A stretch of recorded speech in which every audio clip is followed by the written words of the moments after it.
Okay, when you think of the greatest athletes of all time, who comes to mind? We usually measure greatness with stats, championships, records, but what if a legacy is bigger than that? Today, we're going to get into the incredible story of Kareem Abdul-Jabbar, a man whose impact went way, way beyond the basketball court. Just look at this number for a second. 38,387. For almost 40 years, this number was like the Mount Everest of basketball, the NBA's all-time scoring record. It stood for dominance, for consistency, for sheer longevity, and it all belonged to one man. So how did he rack up all those points? Well, with this, the Skyhook. Come on, this wasn't just a shot. It was practically a work of art. This graceful, sweeping move that was, well, it was basically unblockable. People have called it the single most unstoppable weapon in sports history, and it was his signature move. And the points record, that's just the start. Let's talk about the sheer scale of his success. We're talking 6 NBA championships, a record 6 MVP awards. That's more than Jordan, more than LeBron. He was an all-star 19 times in a 20-season career. I mean, the consistency is just mind-blowing. But to really get a handle on his impact, we have to go back. Before the NBA, back to his college days. Because his dominance wasn't just about winning. It was about fundamentally changing the game itself. Just let that sink in for a minute. Can you imagine being so good at something that the people in charge have to literally create a new rule just to try and slow you down? Well, that is exactly what happened to him. Get this, from 1967 all the way to 1976, the NCAA, they banned the dunk completely. It was literally known as the Kareem rule. It was a direct response to how unstoppable he was at UCLA. They took away one of the most powerful moves a big man has. So what do you think happened? Did the rule change stop him?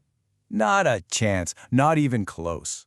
Even without dunking, Kareem led UCLA to 3 straight NCAA championships. In a way, taking away his most obvious weapon just forced him to perfect his other skills, like, a certain unstoppable hook shot. All right, so his legacy on the court, it's secure. It's undeniable. But honestly, that's only half the story. The person he was off the court is just as fascinating, if not more so. This is where we meet the man behind all those medals. This chart really just lays it all out, doesn't it? It captures the 2 sides of his life perfectly. On one side, you've got the athlete we all know and respect. But on the other side, a best-selling author, a passionate social activist, a martial artist, an actor, even a U.S. cultural ambassador. This guy was never going to be defined by just one thing. Oh, and here's a fun one.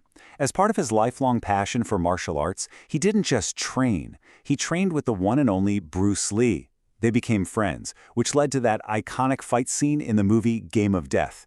It's just one of those incredible facts that shows you how unique his life really was. But his influence wasn't just in Hollywood, not by a long shot. He actually took on an official role with the U.S. State Department, traveling the globe as a cultural ambassador. Think about that. He used his worldwide fame not to sell sneakers, but to promote education and diplomacy. So when you put everything together, the athlete and the activist, the scorer and the scholar, you start to realize that his legacy can't just be measured by points on a scoreboard. It's something much bigger. And that, right there, is the heart of it. He proved that an athlete could be so much more than just an entertainer. They could be an intellectual, a writer, a diplomat, a powerful voice for change. He didn't just set records, he completely shattered the mold. And that kind of leaves us with this final thought, doesn't it? What is a true legacy really? Is it the records you break, which, let's be honest, might one day be broken by someone else? Or is it the lives you change and the standard you set for everyone who comes after you? With Kareem Abdul-Jabbar, it seems pretty clear the answer is both.